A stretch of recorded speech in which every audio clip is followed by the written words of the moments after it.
Hi, I'm Mike. I'm Scott. And I'm Mark. We are your Screen Machine product support team, and here's another quick tip. In this tip, we are out on a 612T trommel. This also applies to our 612W, our wheeled version, but we're going to go over some troubleshooting tips for this unders conveyor motor system here. So let's say we know the release good, the pump is good, we're still having issues with this unders belt for some reason. What you want to do is you want to come over to this motor area where you've got your coupling and your hydraulic motor. First, we want to make sure is everything is nice and intact with this coupling in here. So if you take these bolts out here, you can drop this cover down. You've got another cover grid here with some bolts on the back side you can take off. But basically, it's a Lovejoy coupling with a bronze spider insert inside of this. So you can, most of the time, you kind of look through these inspection holes here and see if the coupling is good, it's in good shape. Let's say everything looks good in that coupling. You looked in there, everything looks good, it's not chewed up, it's not broken. So let's move on to troubleshooting with the actual hydraulic motor itself. So you'll notice this thing has three lines to it. You've got a pressure, a suction, and then a case drain.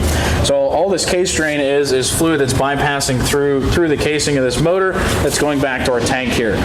You're always going to have a little bit of case drain, but it should just be kind of dripping like out of a faucet if you just turned it on. What we want to check for is how much case drain we have coming through there. If we have excessive case drain, then that means that the fluid is bypassing through the motor, not going to the belt like we want it to, and it's going right back to the hydraulic tank there. So you would disconnect this little case drain line right here where it goes to the bulkhead in the wall there.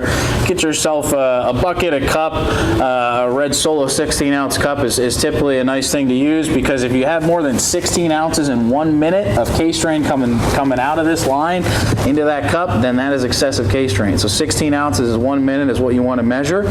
When you first start that belt, so how you're going to measure that is you're going to do this safely, make sure everything's out of the way. If you have some guards and stuff removed, temporarily run it for testing. What you're going to do is actually start this belt with this hose unhooked going into your bucket, your cup, whatever you have. You're going to get an initial spurt out of it when you first start it up, then take that hose, put it into your receptacle, and start measuring how much fluid you're going to get. And remember, if it's excessive, it's over that number we just stated, then you have some internal leakage going in your motor, and that's what you need to address.